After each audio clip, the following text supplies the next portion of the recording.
Welcome back to Sex in Space. I'm Toshi, and today we were thrilled to be joined by Melody Thomas, the creator and host of the Good Sex Project, a podcast all about good sex, good relationships, and how to have them. We spoke with Melody about what she's learned from her 2 seasons on the podcast, things that she wishes she knew earlier about sex and relationships, how what she's learned has impacted her own sex life, and some of the most memorable moments from the conversations that she's had. Let's get into it.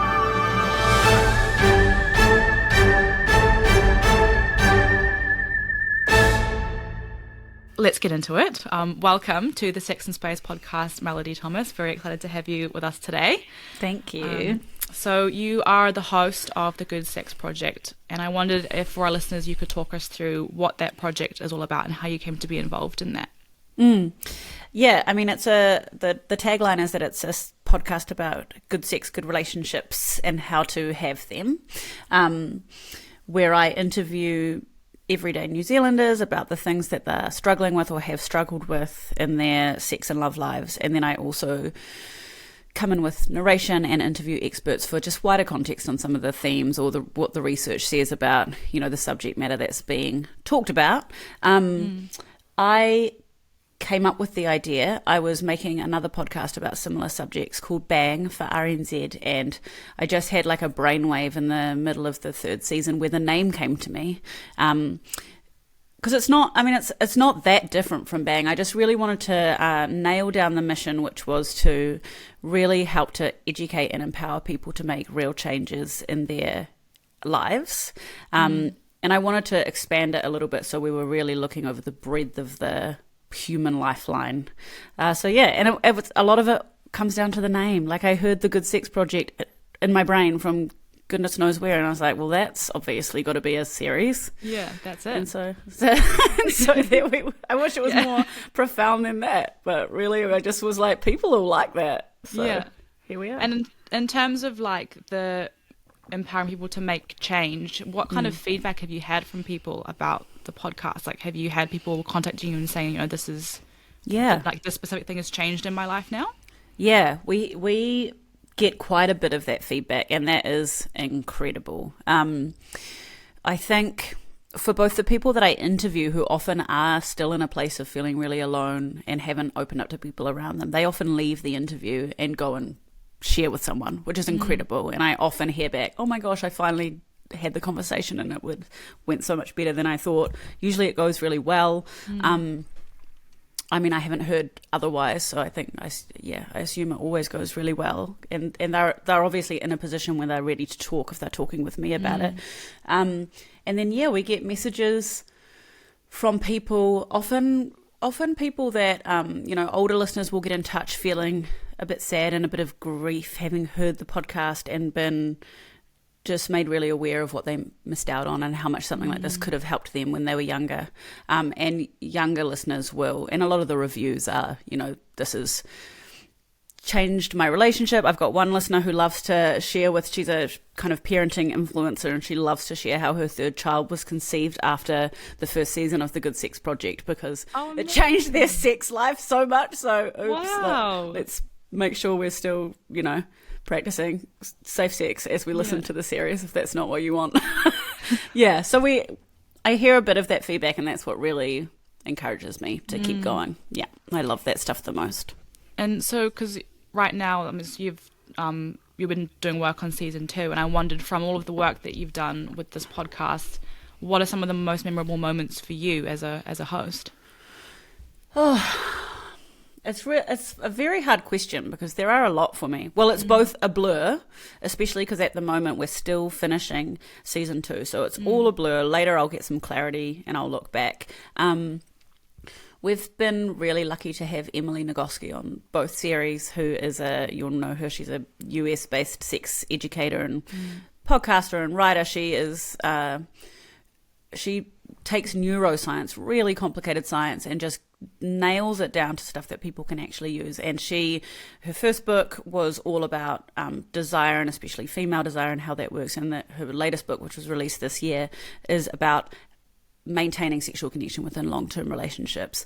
And so in this season, that's what we dived into.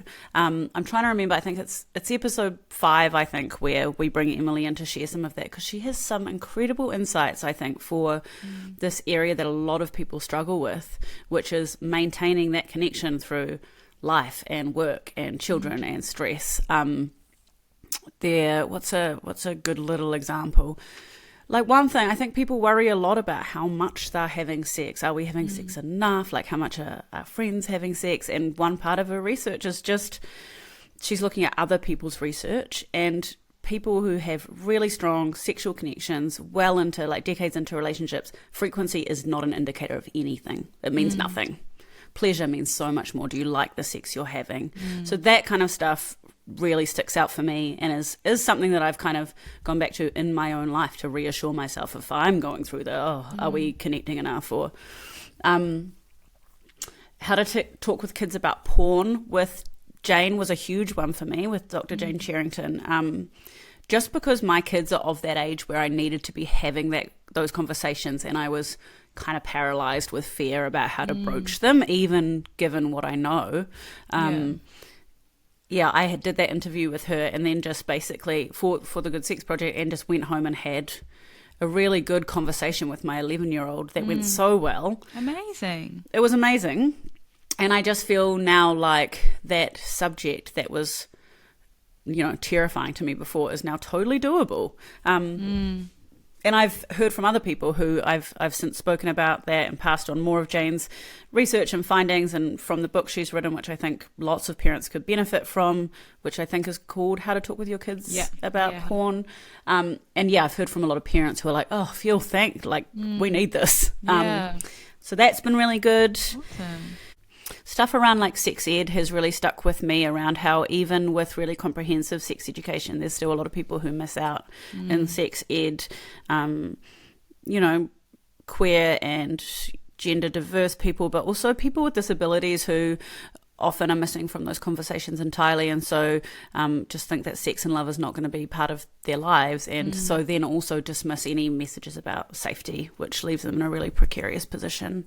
Yeah, what else? I've been learning a lot about menopause, and that's been good, because I reckon I'm on the cusp of perimenopause, which I didn't even know was a thing not that long ago. Perimenopause is the 8 years before menopause, where shit goes down for a long time, and you just kind of feel like you're going crazy because no one talks about it and you don't know what's going on. So that's been really cool to learn about as well.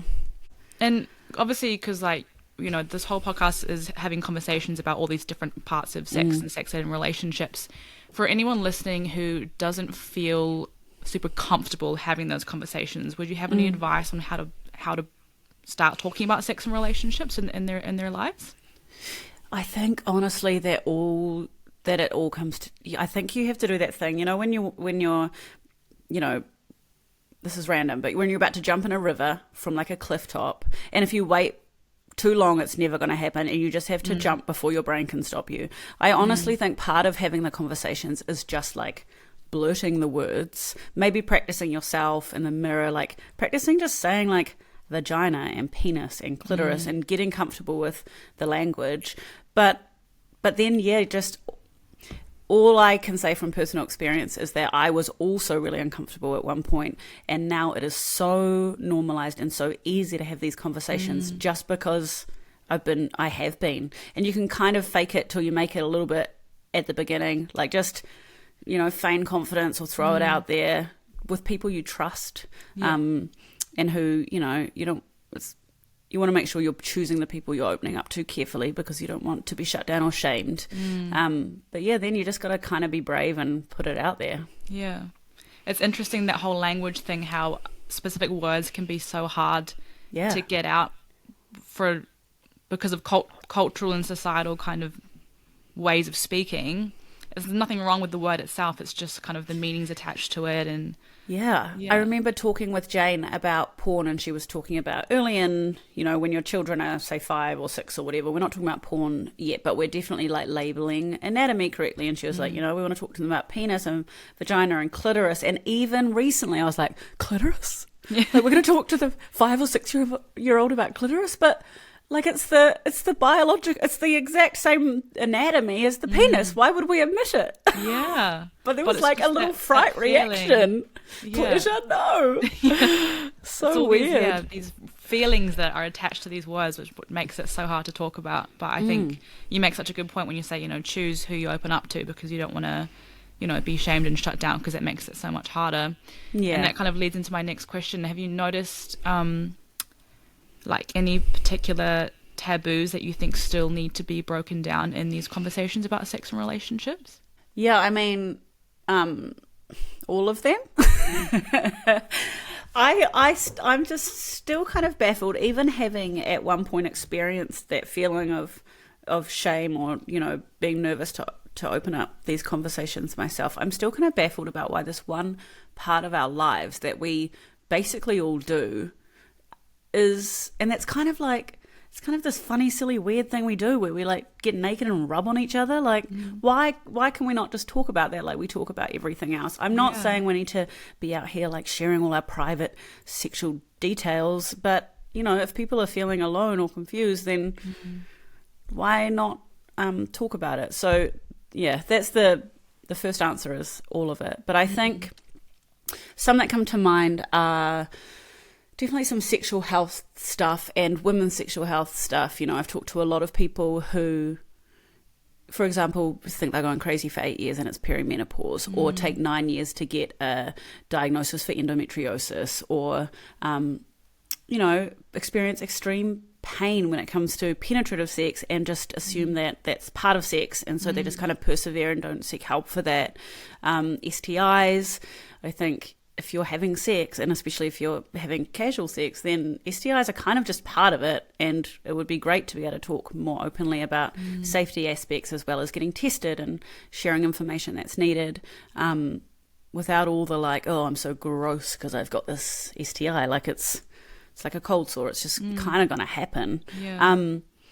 And male sexual function, I think, is another one. I think there's a lot of taboo and shame around erectile dysfunction and premature ejaculation. Like even the wording is a bit shaming. Yeah. And so much of men's self-worth is tied up in their ability to get and maintain an erection and to bone for hours. Nick Bates, who's a relationship and sex therapist, pointed out to me recently that the word manhood means both like a penis, possibly even an erect penis, and to be a man. Like they're so intrinsically tied up in language. And I think it would be really wonderful if we could talk more about how losing your erection or struggling to get one is very normal and very common, especially with age. And it doesn't have to be a big deal for partners. It doesn't mean you're not attractive enough. Taking some of that, because I think there's a lot of shame and fear and anxiety for men around sex that doesn't get talked about much, because you're supposed to just kind of know what you're doing and and just be able to just show up and perform. Yeah.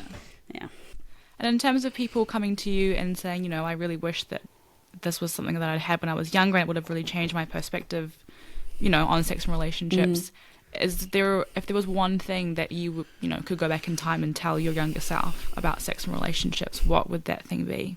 It's always funny, this one, because I've talked about this with a couple of people I've interviewed, and we always agree that our younger selves would never have listened to our old selves. They would have been like, you're so old. Like, what do you know?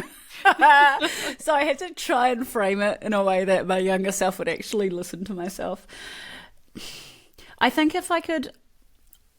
honestly think if I went back and told my younger self, I would not listen. So if I could go back and kind of wave a magic wand and I would instantly transmute understanding to my younger self that could then be enacted, it would be about following pleasure.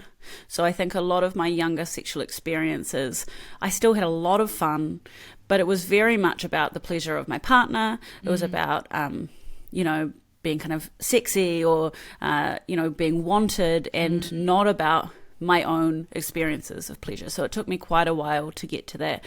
And I would like to, if I could transmute that to my younger self, I think I'd have a lot more fun.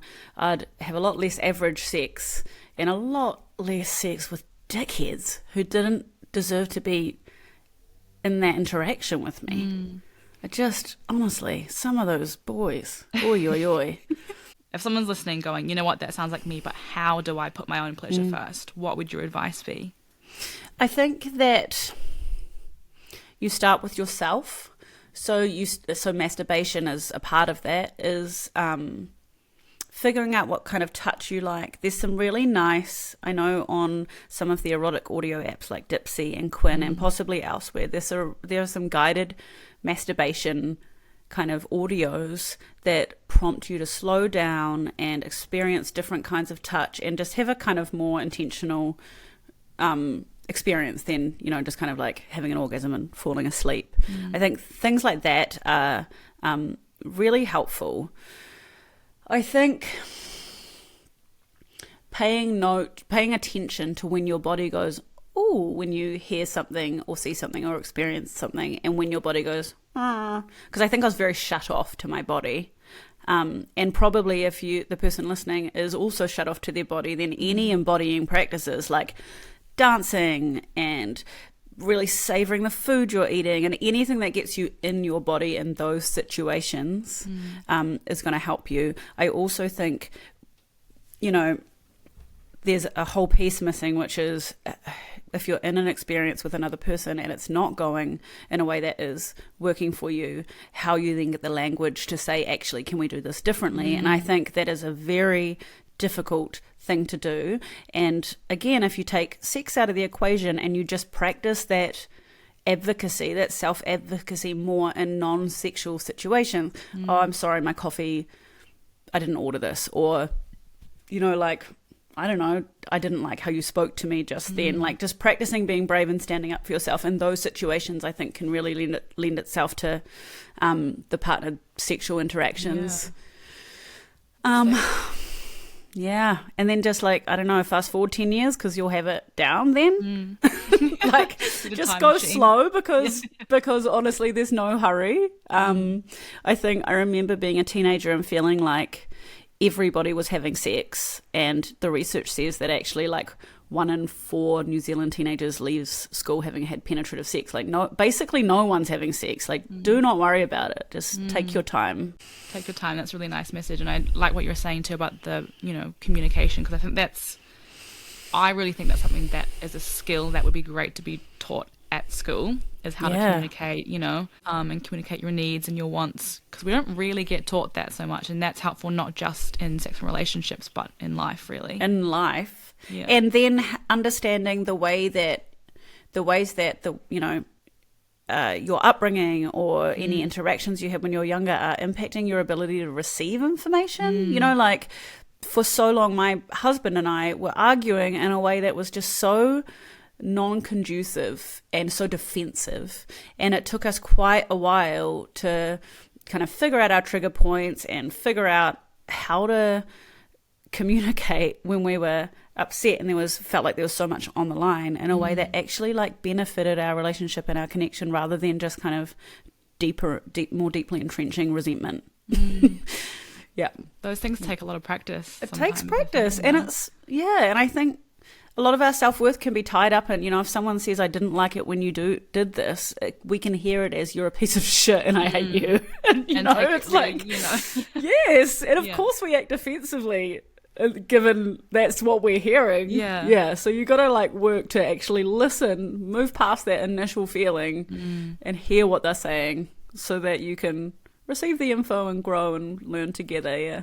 Well, I think that's the most important thing. As long as, everyone makes mistakes, everyone, no one's perfect, no one nails it on the first time. So as long as you're receiving that information and then taking it on board and changing, the way you do things as a result. Yeah. I think that's the most important thing. Yeah, for sure.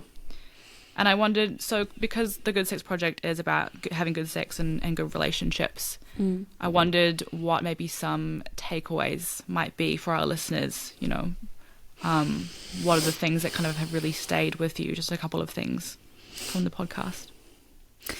I think there's definitely been a lot of people I've spoken to and a lot of people who have reached out who are in their late teens, early 20s, who are realizing that, or who are older than that and looking back and have been in really toxic, manipulative relationships that they didn't understand were toxic and manipulative.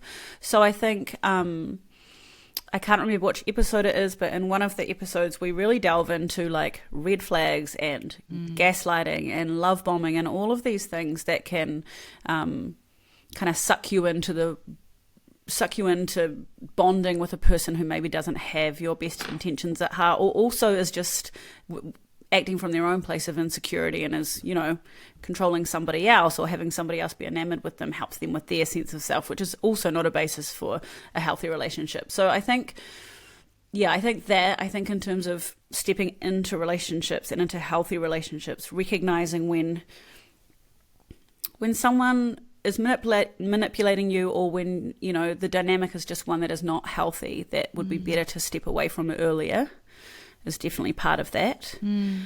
I think it's also, as well as the communication part and being able to figure out how to say what you want when it comes to sex and what you enjoy, and figuring out what that even is in the first place, there's also learning to listen. And, I especially hear from a lot of young men about this idea that they're supposed to be always up for sex, they're supposed to show up knowing exactly what to do, they're supposed to last forever, they're not supposed to ask any questions. And I just really, you can see, and I can see, and anyone listening will understand where that leads and how damaging that could be. But I would love to just say to these young men, like, this is specifically for men who are sleeping with young women, I guess, as well, or wanting to. We know that our bodies are different. We know that people are different and they enjoy different things. Asking questions actually is a sign of like intelligence and experience. Ask questions. It's hot. It's it leads to much better sex, and no one's going to judge you negatively for it. Like asking, do you like this? What do you want? That's and maybe when you're young, you might even not know how to answer the what do you want question, but you can at least puzzle it out slowly and carefully together and excitingly together, from a much more safe place, rather than kind of barreling on in and being like, this is what women like in porn, so I think my 16-year-old girlfriend's going to love it. She won't. She won't love it. Yeah. And that's something I've heard a lot too, men and women having certain expectations that they've taken from porn, and then because no one's talking about it, everyone's just putting up with these things that they think the other person wants, when actually no one wants it. No one wants it. Yeah. I know. I've talked to so many people who, there's lots of men who get this idea that good sex lasts ages, and then you talk to women who are like, God, hurry up and come already. It's like, why are we doing this to ourselves? Yeah, I know. Going on for this long. I know, this didn't need to happen. Yeah. I've got an appointment. Got somewhere to be.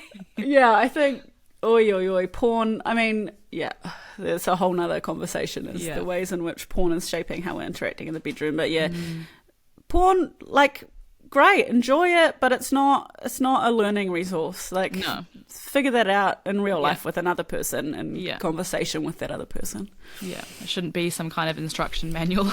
It's not an instruction manual. And I think that's one of the main differences, I'd say, probably between the way I was having sex when I was younger versus now, is just that, and this wasn't even informed by porn, because I did not have access to mainstream porn like is available now, but it was still very performative and very, like, I remember reading in Cosmo magazine, never have sex in missionary position because that like flattens your breasts, which is not hot. And so like that piece of shitty information stuck in my mind.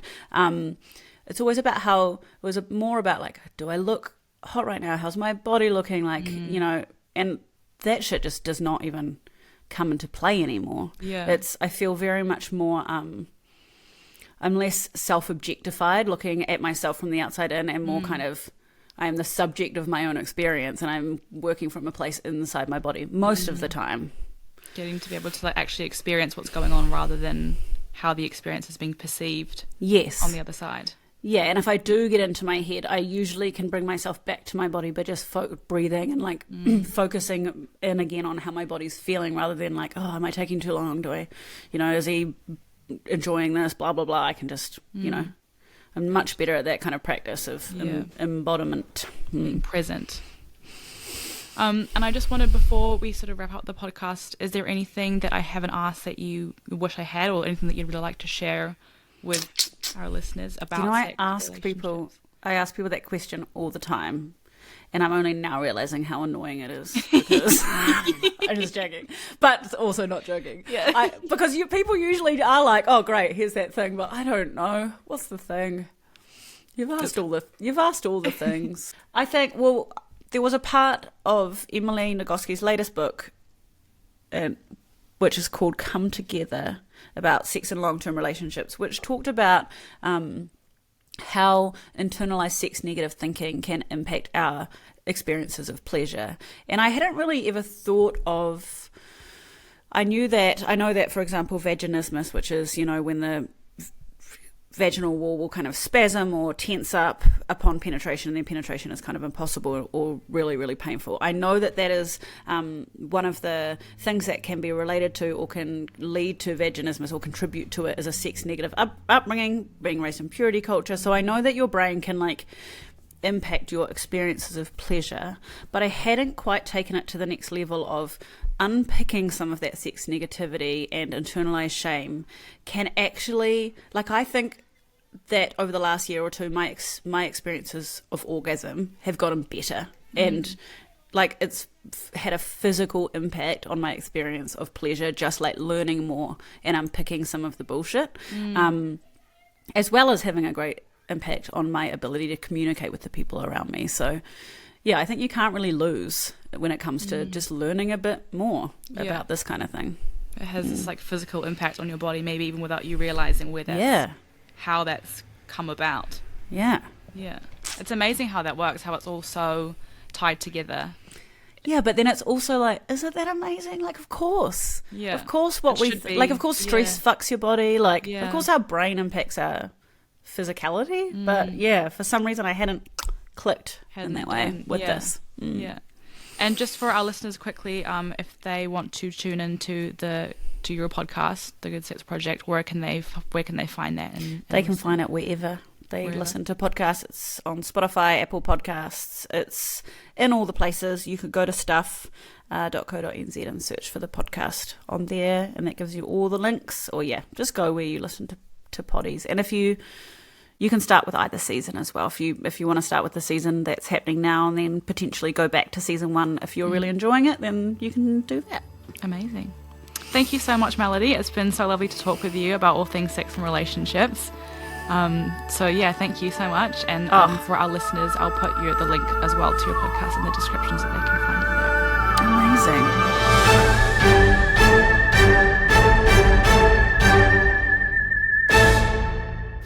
We really hope you enjoyed today's episode. Before we sign off, we wanted to ask you for your help. Because we talk about sex, we keep getting shadow banned across a lot of social media platforms. And this not only makes it hard for us to be found, but it says that sex is not okay to talk about. Not only is sex okay to talk about, it's totally essential, because more knowledge equals better outcomes across a whole bunch of measures for all of us. You can make a difference, and the thing that we need from you is your active support. So please follow the podcast and sign up to our socials, Instagram, TikTok, YouTube, whichever you like. You can find us over on sexandspace.com and click on our social links from there. Help us make sex an okay space. Thank you for taking this Sex and Space trip with us. Until next time, safe travels, and we'll see you on the next intergalactic episode.